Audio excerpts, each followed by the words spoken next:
Okay, so again, I don't know how tech-wise you are. I'm going to start off every one of these with a qualification that I am not tech-wise. So here with Mark Ryan. Mark preached for us at Refuge on Sunday, and now has a break from classes teaching at Covenant Seminary a couple of weeks. So now his brain should be really fresh or done. But wanted to follow up, and again, I don't know if we ever specifically stated the exact title of the sermon, but it flowed around the idea of, does religion lead to violence? And I thought you gave us some really good, honest feedback on Sunday of it can, certainly, and but it doesn't have to. And let's see what's behind that all the more. So I thought that was really helpful.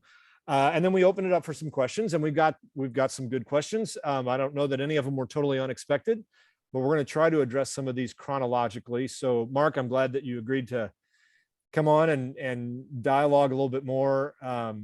So we'll just jump in. And the first question, as we look chronologically, especially, is violence in Scripture. There are elements of Scripture which you did touch briefly on, but I'm sure you could expound more. What are we to make of not only general violence that happens in Scripture, but sometimes where it's even seeming to be commanded by God, strictly in the Old Testament? But yeah, so I'll just throw that out to you. And what are we to do with that? Yeah, thanks, Trey. Starting with the easy ones. Yeah. What are we to do? Well, let me maybe begin this way, if I can. What should we not do? Because Christians have tried different maneuvers at different points in time, right? So the classic maneuver has been to say that the God of the Old Testament is cranky and mean and violent, but fortunately we have the New Testament, and Jesus somehow calmed the Father down, and we're on our way. The New Testament's better than the Old. That's a disaster for so many regions. So let's not do that. Another answer has been, well, the Israelites thought God wanted them to act that way, but really he didn't. They just got it terribly wrong. That's another very unconvincing ploy, right? I think we have to recognize, for those of us who want to claim the Bible as our guide, as our standard, as our authority, those two roads are cul-de-sacs, they're dead ends. The fact is, the Old Testament has plenty to say about love and compassion. It's not a one-way street. The New Testament, quite frankly, has as much to say about wrath and judgment as does the New. And on top of that, at no point do any of our New Testament authors, and at no point does Christ himself distance himself from the Old Testament record. So we have to recognize something's going on that has to be explored, investigated, but those two avenues, which are still pretty popular, they're not good enough. So what do we do? Where do we go? How do we read these violent texts and episodes in the Old Testament? You know, I would offer three very broad principles, and you can push back if you want me to say more. But first, we have to approach the Bible as a story. The story has a beginning, a middle, and an end, right? And one of our problems is we come to these moments of divine warfare in the Old Testament without a beginning and an end. We read them as isolated episodes, and therefore we're left scratching our heads. I think we need to recognize that the beginning of the story tells us this was not God's intention. This is not God's ideal, but he's a patient God. He's a merciful God. He deals with this problem over time. And one of the things that God does is he kind of moderates or regulates warfare. He doesn't just kind of forbid it, stamp it out. But we know it's not his ideal, and we know that he will put it all to an end one day. So it's important that the bookends inform the middle portions. Story, sovereignty. God is a sovereign king. He rules over his people, and he will bring about judgments in human history.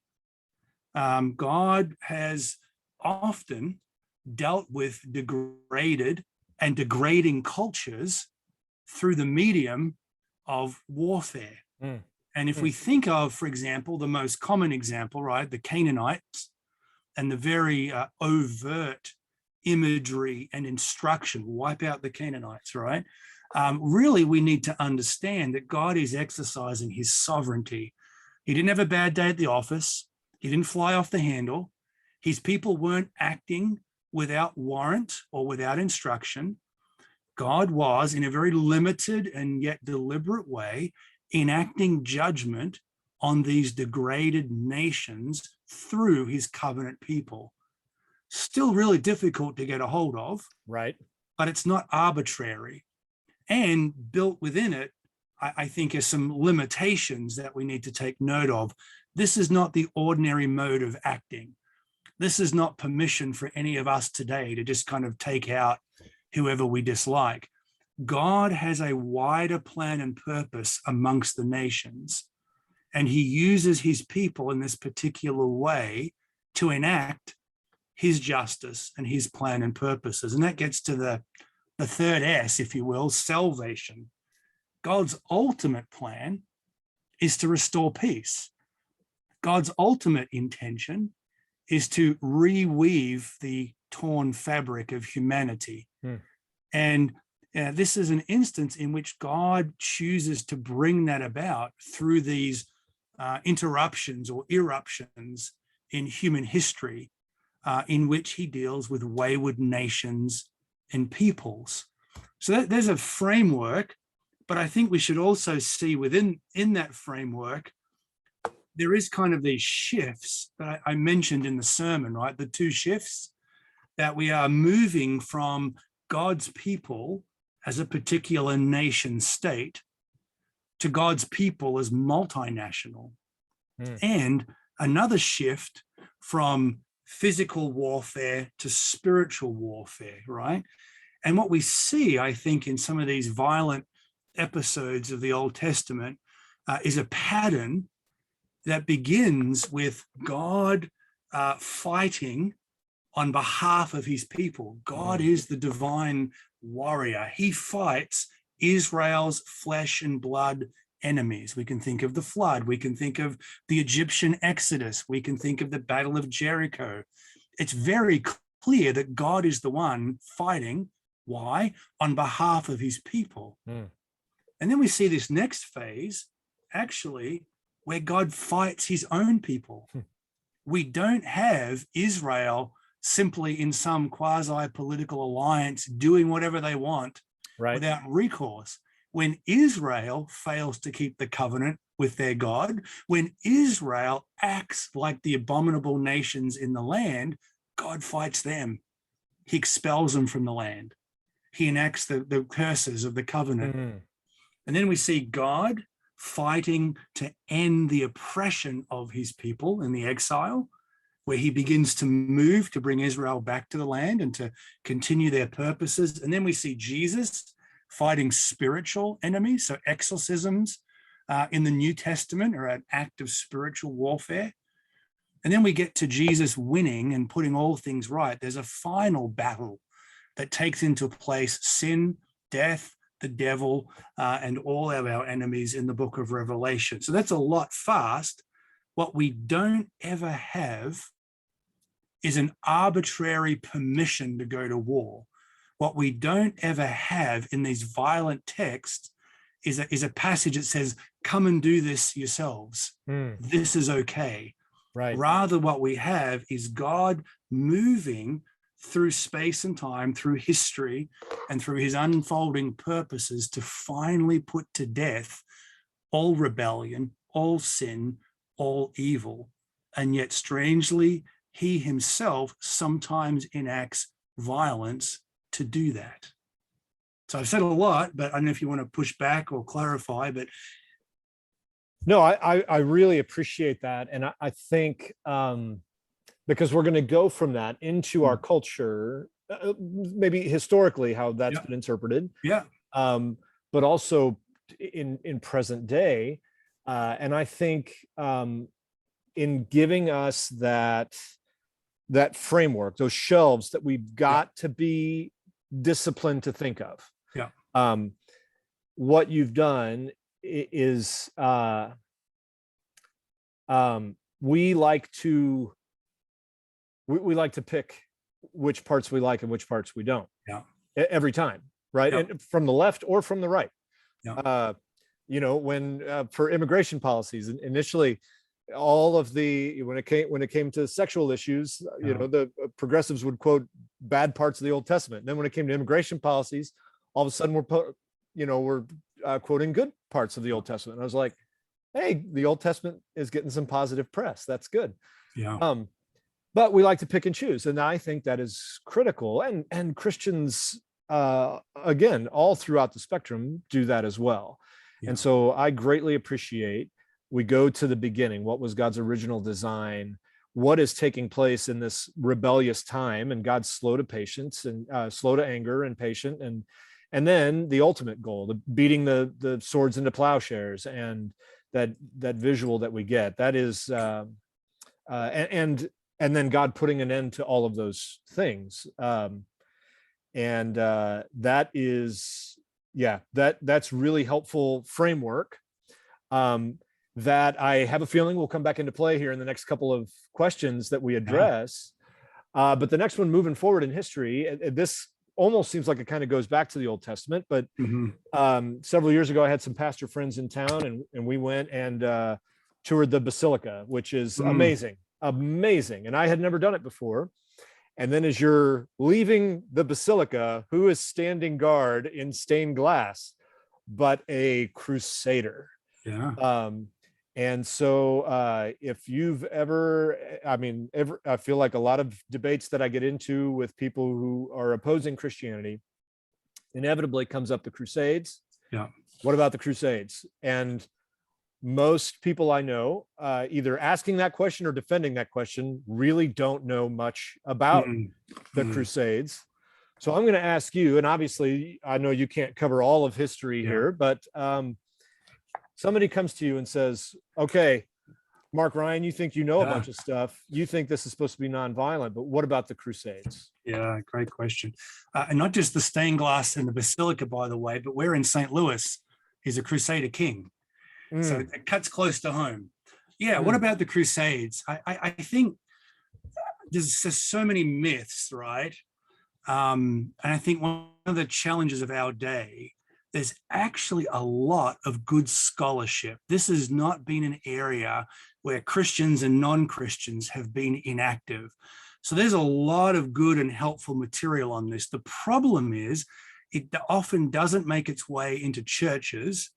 So we're not always reading it, and it certainly doesn't make its way to our media. And so they're not reporting in light of it or taking its findings seriously.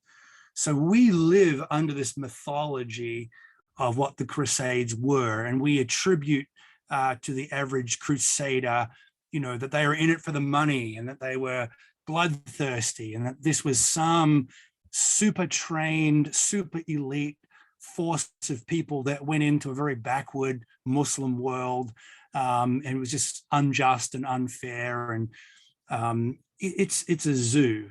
I think we need to understand a couple of things, right? And none of this, by the way, gets us to justifying all that occurred, but we do need to understand before we evaluate. First of all, when we think about crusades, we're thinking about religiously sanctioned wars, mainly from the Latin West into the East and into the Middle East. And we're thinking roughly of a period 1095 to 1290, so a couple hundred years. But here's what we're not thinking about. First of all, this was not a war of aggression. Islam was resurgent and spreading fast, and for multiple centuries had ran incursions and raids into what were Christian lands. And so we saw most of the Byzantine Empire gobbled up by the Islamic world. We saw Islam spread into India and Pakistan. We saw it come into Spain and take over Spain and move into parts of Italy. So Islam was a rapidly expanding empire, if you will, that finally Christian kings and princes said, they're knocking on our door. Enough is enough. And we have to see the Crusades arising out of hundreds of years of Islamic expansion, first of all. Second of all, what really triggered Pope Urban II's crusade, he was the first pope to call for a crusade, right, was not simply the loss of territories, but over a period of time, pilgrimages became a very important part of Christian expression. Now, up until the time of Constantine, the first 300 years, not a lot of pilgrimage. Mainly Christians were still persecuted. There weren't a lot of them. But after the time of Constantine, there were building programs and it was now safe to travel. And so increasingly Christians traveled to the Holy Land, to Jerusalem, to see and to experience for themselves key places. Now, for many centuries, that was a huge movement. And then in about the 6th century, what we saw was pilgrims being picked off and killed. As Islam took over the Middle East and Islam captured Jerusalem, pilgrims were now unprotected and many of them were slaughtered. And not only that, many of these sites that were by then sacred or precious to Christians and to Jews were now being claimed or reclaimed in the name of Islam. And so this was kind of, if you will, a double outrage. Not only had Islam expanded its territory, now it was persecuting and killing off Christians who were trying to express their faith and to pilgrimage to the Holy Land. And so there was a request from a Byzantine king to come and help us. And that became the catalyst for the crusading movement. The next thing we probably should keep in mind was this first crusade, at least. It's estimated to be about 130,000 crusaders traveled into the Middle East to recapture Jerusalem. What we know from a lot of documents and from a lot of historical record is quite interesting. Number one, only about a third of these crusaders were trained. Only about a third had some kind of military background. The vast majority were peasants and noble families and devout Christians who really felt that their Christian faith was being impinged upon. Second of all, only about half of them ever made it to Jerusalem. Many died along the way, many turned back. We also know, and this is another data point, we have now journal entries. We have the sermons of crusading popes, and we have the letters of different people. And we don't see this as a land grab or as a pursuit of cash and booty, right? Rather, it cost the Crusaders. They gave up lands to go. They gave up work and employment to go. They lost sons and daughters in warfare. We know that the vast majority were captured by a devotional sense, as strange as that could be to us, that they were acting in the way of God and in the way of protecting Christian faith. Now, all of that, I think, falls short of justifying crusading, but it's really important that we let the historical record inform what it is we're talking about and thinking about, right? Right. I would also say we do know, of course, that there were mixed motives and there was certainly bad behavior, but we're talking about a period of time, 10th, 11th, 12th centuries, in which the church, for the most part, had capitulated to the state, was intertwined with politics, and therefore would respond to calls for all kinds of reasons as how you advanced in medieval society. It was your duty, not just to the Pope, but to your emperor, and so on. In one sense, a poor analogy, but in one sense, it's a little bit like, the troubles in Northern Ireland. you can say, why are Protestants fighting? Why are Catholics fighting? But the reality is it's so deeply intertwined with the life of the state, the well-being of a people, a vision for a way of life. So the Crusades were this giant mess, but it was not a one-way mess in which Christians went all aggressive, pursued only money, and somehow left behind their devotional impulses. That would be a profound mistake and misreading. Yeah. That is tremendously helpful, I think. I mean, for me, and also I think with that, being careful, something else that we have a tendency to do maybe with Western eyes is we can look back. You had mentioned earlier about God exercising judgment in time and history, which he will eventually for everyone, right? But doing it in time and history, and we love to be in positions of exercising judgment, and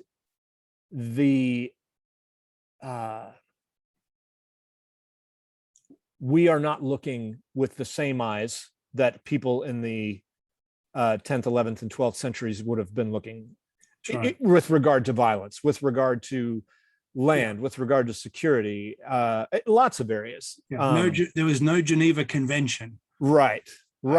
So I think there's a place for us to evaluate and say that was wrong or that was inconsistent. But what we can't say is we can't hold Muslim or Christian to the rules of the Geneva Convention. Right. That would be a profound misunderstanding and a kind of a folly, really, to project our values back that way. I think that's what I think it's C.S. Lewis coined the term chronological snobbery. Where, I mean, and Keller says this all the time. We'll look back 20 years from now at positions we hold now and be like, how in the world could you possibly hold those? All of us will probably do that. So that's right, again, but I appreciate that, not to excuse it, not to in any way justify it. And for followers of Jesus, it is not something that we need to justify, but it is something that needs context and needs to be understood. And I suspect if what we were dealing with was one state's armies meeting another state's armies on the battlefield, we probably would say, well, that's just another historical incident. The challenge is we've got two major world religions sanctioning this violence. Right. But of course, in the ancient world, the medieval world, no one separated themselves out. We didn't have this secular space like we do now. Right. It was before postmodern, not modern times of diverse nations. And maybe, by the way, not to prolong this, but the reality is, even in modern times, in the 17th, 18th century, the Crusades were not the problem that they are today. One of the mythologies we have is that the Muslim world has been outraged by the lack of Christian virtue, and that this has been their motivating kind of place for 9/11. And you can read Islamic sources; they generally report they got whipped on the battlefield. When Crusaders really became an issue was really with the founding state of Israel in 1948 and the protection of that. And then as we saw the end of the Ottoman Empire and the Allies carving up parts of the Middle East, then all of a sudden we were seen as an occupying force. And that triggered memory and analogy with the Crusades. And if you look back, some of our movies, some of our news headlines, some of the ways that even our political leaders spoke about those activities, they invoked Crusader imagery. So it's come back to haunt us, but it wasn't something bubbling away all these years. Anyway, there's a whole lot more on that, but I'll share you.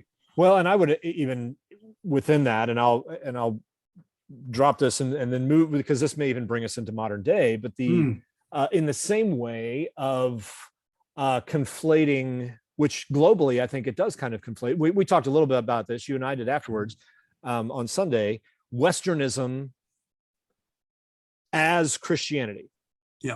Not how much Christianity has influenced Western values and culture, but that holding them as intertwined and equal. We were in Beirut a few years ago, and we were told about the different neighborhoods. You had Muslim neighborhoods and you had Christian neighborhoods. The Christian neighborhoods, that's where all the bars were and the casinos and the, all that stuff. Yeah. And I was like, okay, so when you say Christian neighborhoods, you mean Western, but that was kind of the breakdown of the way neighborhoods were. Yeah. So, semantics are important, but I appreciate that's the history there. So let's move up to then current day issues. I mentioned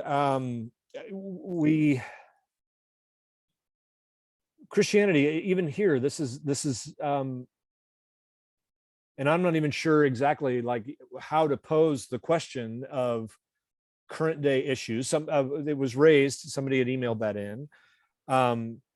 Somebody talked about Christian schools having mascots like Crusaders and Spartans and things like that. We look at things that seem to in some way be divided toward a Christian side when you talk about gun rights, when you talk about military. What are in the current day, what is the role? Again, I'm having trouble even putting it into a specific question, but how are Christians to deal with or approach issues of violence in our day? Yeah, good. Yeah, there's a lot there, isn't there? I think our reflex, I hope, the reflex of how do we deal with violence, right? Assuming we're not talking about immediate threats to your life or mine. At that point, we don't have an awful lot of time to reflect.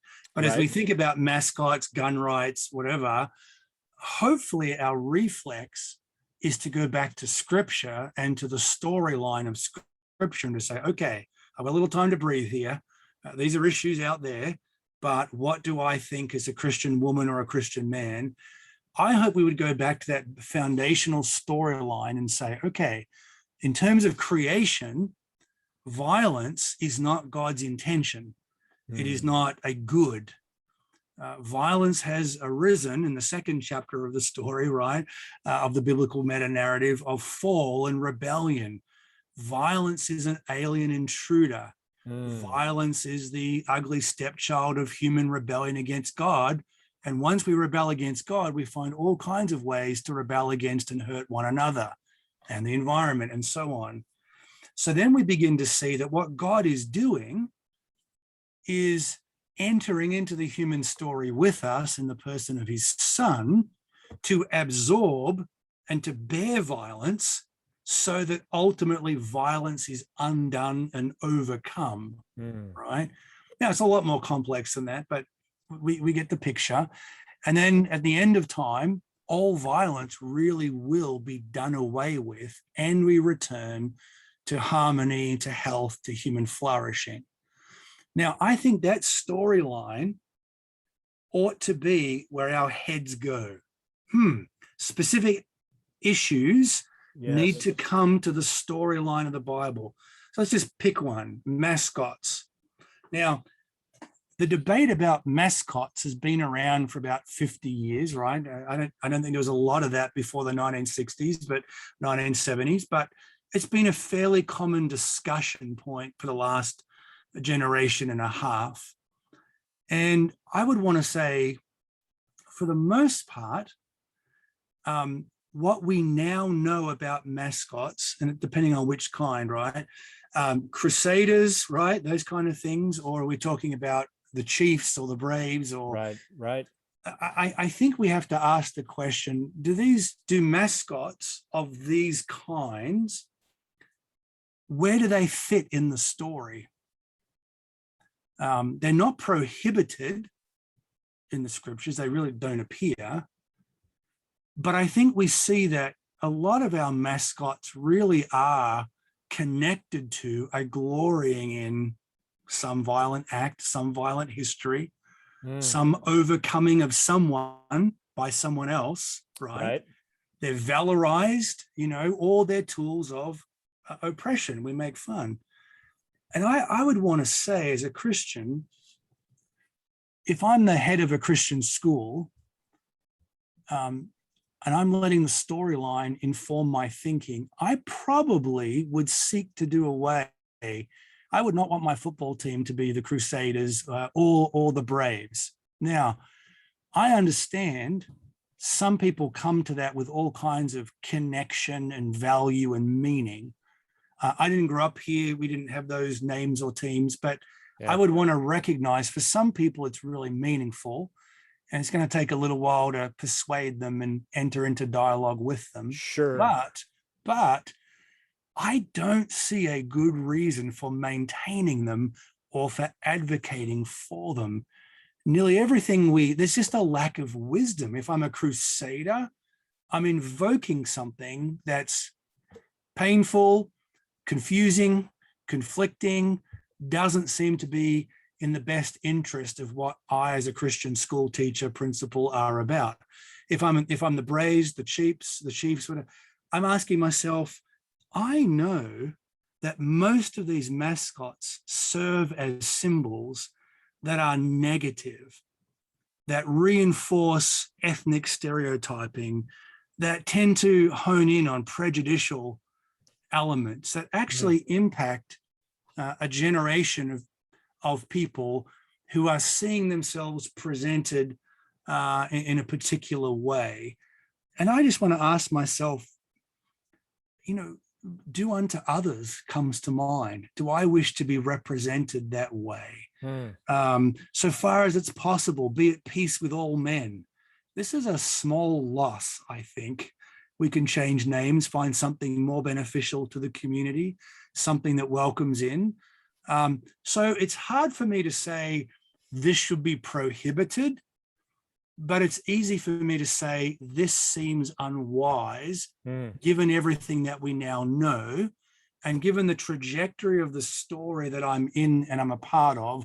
Why wouldn't I seek to build peace and to work towards inclusion rather than embracing mascots, imagery, symbolism that actually highlights breaches of peace or exclusion? Probably going to get me a lot of hate mail, but that's kind of where I sit. So for a second, I thought, you picked the easy one out of all that with military and gun rights, but then now I'm starting to wonder if you did I think maybe you did pick the hard one. Maybe you picked the one that's gonna. They're passionate about their sports teams, right? Yeah. Well, the good news in St. Louis is we just have birds and music. So there you go. Cardinals and Blues. That's right. But no, I think, and on those other ones, and I'm gonna when you said something that it stirred a thought in me that I thought was helpful. Again, going back to, I think, the original approach to Scripture itself, our position. So I don't want to open up all of the possibilities of. Sure. But just acknowledging their existence, gun rights, military. I told you we have several guys that work at Boeing, and they're making military weapons, and we've had guys that wrestle with that. To abortion, and the death penalty, right? All of these things that in some way are state-sanctioned forms of violence. We'll just leave it at that. What I really appreciate, I'm going to paraphrase, but I think this is what you said, or at least we're alluding to. Maybe what's more important than the position we hold is how we hold that position and how we approached that issue. Certainly you can go to the Bible and find enough cause for justifying the death penalty. You can go to the Bible and go to enough to find just various things. But if we enter into the full picture of what Scripture is conveying, maybe somebody comes to the position of holding a pro-death penalty stance that says, but I don't like it. In other words, our approach to Scripture, to understanding this story as a whole and what God is really after, ought to never cause us to delight in or justify violence. It ought to give us a position or a posture that allows for the existence of violence as much as we don't want it. Yeah. Is that a fair? I think so. Yeah. So my position is I'm not a pacifist.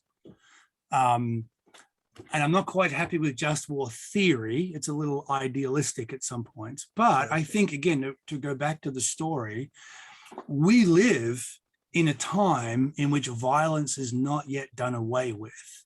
Right. We live at a time in the redemptive story where violence is a reality, and some of us will be called to occupations, vocations that serve to resist, to limit, to push back violence. So for me, I'm thankful for our military personnel. I'm thankful for those who've served for this country and my own native country. I have a lot of family and friends in the military. Yes. And I think they can serve with good conscience. Yes. Right. There were Christians in the army in early days, right from the earliest days. And while there was always a debate as to what degree might a Christian participate in state-sanctioned violence and what could that look like, Christians were present. And I think we've seen over time that there are those occasions in which there are just wars. There are occasions in which it's not Christian to stand back and to surrender the ground or to let bad things happen. My position is kind of a conflicted one, I guess, where I recognize the reality of violence. I stand against violence, but I have to recognize that sometimes the only way to stand against violence of a certain sort is to engage it, right? And where are the lines on that? There's a whole body of Christian reflection over many centuries, but it's just not neat. So for me, for whatever it's worth, and I'm nobody, right? But for me, I don't think I could justify violence ever to promote my faith, to propagate my faith, right? Christianity ought not be coercive. We must be persuasive. Yes. Right. I also don't think I would use violence to protect necessarily religious places. We could have a legitimate discussion here. Sure. But promoting the faith, protecting the faith. But when it comes to persons, I will protect my wife and family. Right. I will protect the little old lady at the end of the road. Right. That could seem arbitrary, but I think, again, there is a rationale inside the Bible that legitimizes self-defense and that recognizes the greater good of laying down my life for another, even while never rejoicing in war, never wanting to enact violence, and sometimes choosing to succumb to it instead. It's not a neat position, because we're dealing with a tear in the fabric of reality. Yeah. We're living in that time that God did not intend. Therefore, we have to make our peace. And, so far as it's possible, I love that. So far as it's possible, be at peace with all men, says Paul. Yes. There's a recognition of reality. Some people will not let us live at peace. Yeah. Yeah. And those people ought never to be us. Absolutely. Yeah. We followers of Jesus ought never to be the ones that. That's right. Are we ought to be the last. That. Yeah. Violence ought to be our last resort. We ought to pray for, look for, prepare for ways that exhibit our deepest commitment, which is to peace. Yeah. And then in those occasions where we're confronted, or our loved ones and others, even people we may not know, where we ought to be able to give ourselves for them in certain ways. So there's a lot more to be said, and there's a whole range of literature. But I'm uneasy, right? I'm not a pacifist. Just war theory is probably the best box, but I'm just conscious that I don't think we've had a lot of just war in the last several decades, right? I think we've maybe been too quick on some occasions, and sometimes we've loved we've loved going to war a little too much. Yes. Yeah. No, that's a I I think maybe even just wrapping that up in a nice, neat package. Violence ought to always bring a tension in our soul. The recognition that we are not in the not yet. Sure. And that sin has beget violence, and as you mentioned on Sunday, right out of the bat, first two brothers on earth. That's it. And finding a way to navigate that. And I appreciate the ways that you put that, and much more eloquently than I could. So that was, I appreciate that. And those are things we may find disagreement with other followers of Jesus, but it seems like there should be some guardrails in place that say, if you are, again, listening to a particular podcast right now where violence is almost being justified and glorified as a pastor, kicking the pants of whatever. And that may seem like a joke, but we ought never to be those that are fueling violence. But at the same time, recognizing that there are times where it might be necessary. Yeah. And it's strange. I look at Jesus, and I see him as the one who willingly surrendered himself, right? Yeah. On the cross. And I see him as the one who will return riding on a white horse. Yeah. Who will wage war against all his enemies. We need to be careful. I'm not Jesus, so I'm not going to go to the cross, and I'm not going to wage war against my enemies. But somewhere there's the recognition that violence is a reality. And as a Christian man, Christian woman, Christian person, my response to violence on any given day will always be principled, but I may choose to turn the other cheek. I may choose to get beaten up to a pulp. I may choose that my property is taken, removed from my house. But I may also choose to defend my wife and children, to step in, to limit violence for the neighbor or the kids who are fighting down the road. And if some adult doesn't intervene, a bunch of them are really going to get hurt. Yeah. And I think where I think of these issues, I want to admit my limitations. There's so much I don't know.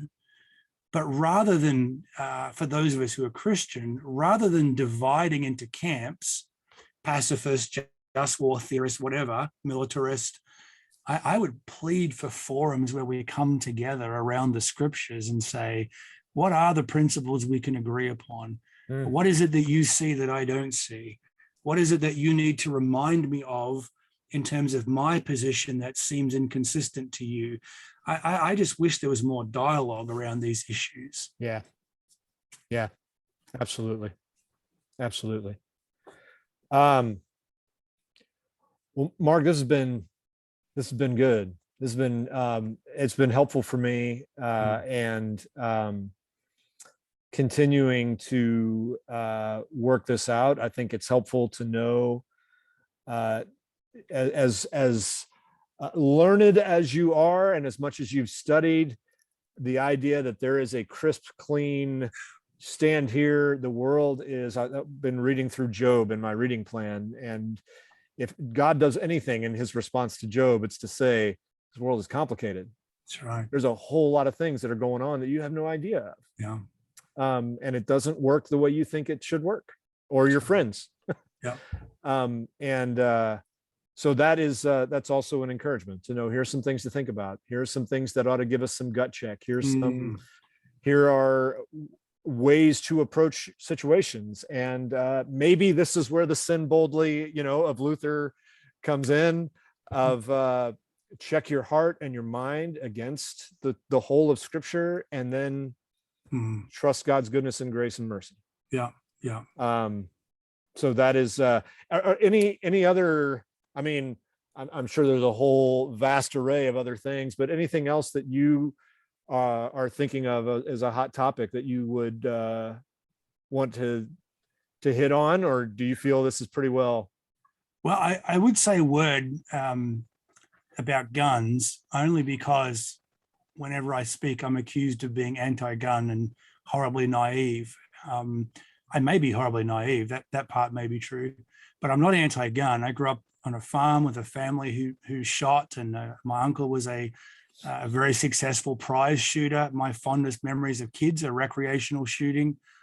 So I think a Christian can be a responsible gun owner.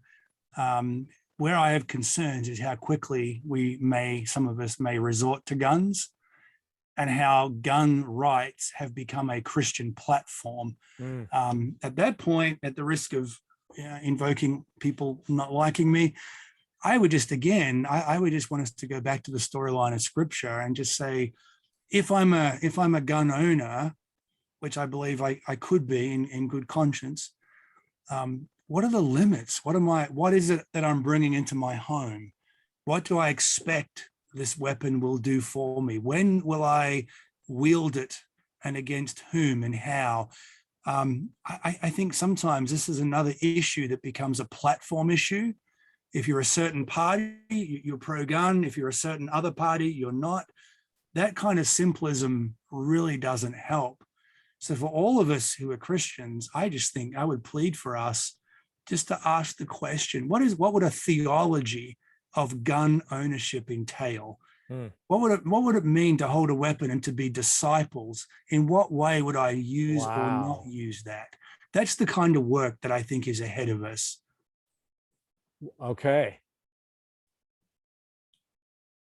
I think you just raised your hand to write the book, right? I can get in enough trouble for that. And I'll leave that to people much more intelligent than me. I could maybe offer a few talking points, but I'm serious.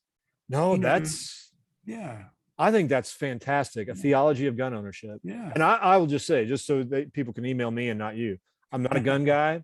I'm not a fan of guns. Yeah. I've been involved in way too many things that have involved guns that have not been good. Yep. We have guys in our church that are. They like to hunt. They like to go shoot things, like do all that stuff. It's just not me. Mm-hmm. And I love the fact that they've gone through training. Yep. But again, I would side with you. The idea that somehow this is a Christian thing confuses me to the nth degree. Yeah. Do not understand how it became a Christian thing, and don't incredibly do not want it to be a Christian thing. Mm-hmm. Mm-hmm. So I'll put that out there, so then people can email me and about you, or email you about me, or whatever. But that is, thinking responsibly, not just responsibly as a community, but responsibly as a follower of Jesus. Yes. Rather than just presuming Christians should or shouldn't own guns. That is I don't know how we get that out there for somebody to do that, but that would be fantastic. Isn't it tragic that that's missing?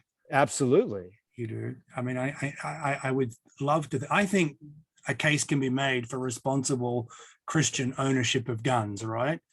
But I think I would beg us to say, as a Christian man or woman, in light of the biblical story, in light of the ethics and the postures that I hold as a follower of Jesus, why would I choose a weapon, to own a weapon? How do I choose to use it? And when and against whom may I employ it?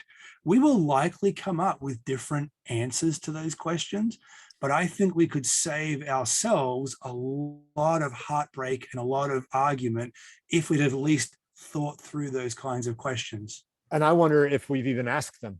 I will confess, this is the first time that I've even thought about the idea of a theology of gun ownership, like with any kind of depth. Yeah.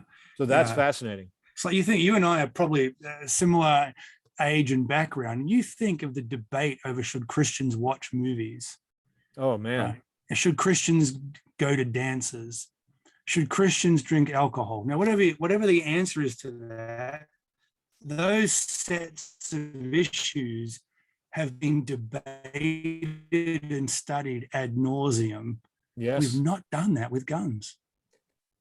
Incredible. That's intriguing to me. Yeah. Anyway. That, yeah. All right. So I'm showing a little bit of unstable. I think we got through that last part. My internet kind of broke up a little bit, but I think we got the most of what you said. Alrighty. But lest we tempt fate, well, I shouldn't say that. Lest we tempt Providence much more. Understand. This has been fantastic. Could you give us one of the things, just you had mentioned a few times, some things to read? Do you want to, would it be easier to name those, or would it be easier to just send me some links and we can post those? Well, let me or do both. Let's do both. let me do what I'll do is I'll certainly send you a link, but let me just hold up a couple of things that might be really helpful. And this is the value of the video, right? So here's a book, Bullies and Saints by John Dixon. Ooh. Yeah. This is by a premier trained historian who is also a very gifted New Testament scholar and an evangelical Anglican and apologist, right? So basically the dude's got bona fides. Yeah. This is a very honest look at the good and the bad of Christian history. Wow. And so I think that's an important book because it just sets it in its context and gives you, hey, it's a mixed bag, right? So I would do that. Here's another one, right? This is called The Bible and the Ballot by Tremper Longman. Now I'm raising this. This is not your typical books about politics. It's actually not going to tell you who to vote for. That's not the point. But what Tremper does, he's an Old Testament scholar, is he looks at a number of hot button issues like violence, like Old Testament warfare, like different, and he has a constant pattern of going back to the scriptures and of drawing principles. He lets you pursue your conscience, but he informs your conscience along the way. And then for those who are really worried about, Old Testament violence, some of these are very helpful. So Christopher Wright, The God I Don't Understand, and Paul Copan, Is God a Moral Monster? All of these volumes are accessible, right? And those later two volumes really just walk through the what ifs and the why did God do this? Why did he allow that? Yeah. So there's a lot, but I'll give you a short list and send it along. Yeah, that's great. We actually are fortunate to have a lot of good material available for Christians who want to think more about these issues. Yes, that is fantastic. I kind of smiled a little bit with Tremper Longman because I watched him get in trouble for those on social media. So he does. I greatly appreciated his willingness to take on a little bit of that battle with that book. So I think he's in trouble for the right reasons, right? I agree. He's not trying to defend the left or the right. Right. He's actually trying to say, what does the scripture say? And unfortunately, that pleases neither some of the time. Yep. When it doesn't say what we want. Yeah. Okay. Those are fantastic. And we'll include those in the link where we post the video and in our app. Mark, this has been tremendous. Thanks for coming and sharing your wisdom with us on Sunday. Thank you for following up today and giving us even more. Again, I'm a huge advocate of not necessarily telling what to think, but how to think. And I thought this was fantastic. How do we approach the gray areas? And even that check in our spirit to say, oh, I never even thought about it. Yeah. Well, okay, then I do need to go back to scripture. That right there is worth every penny. That should shape our conscience and our mind and how we approach all things. So absolutely. Thanks for that. Sure. I really appreciate the invite. It was a delight to be with you Sunday, and I hope something here is useful to you and to those you serve. It's really been a delight. Thanks. And then the fried chicken, was it amazing? Was it as amazing as it has always been? It really was, man. I can't believe you haven't been up there. I haven't. Oh my gosh. We're going to make you go next year. Okay. It's the best fried chicken in the whole country. I'm just going to say it. Oh, I don't understand why Portage de Sioux is not on the center of everybody's compass there. Yeah. Well, that's probably a whole nother story, but thank you for your time. And I'm going to hit record, and then we'll follow that up. Or I'm sorry, stop recording, and then we'll follow it up.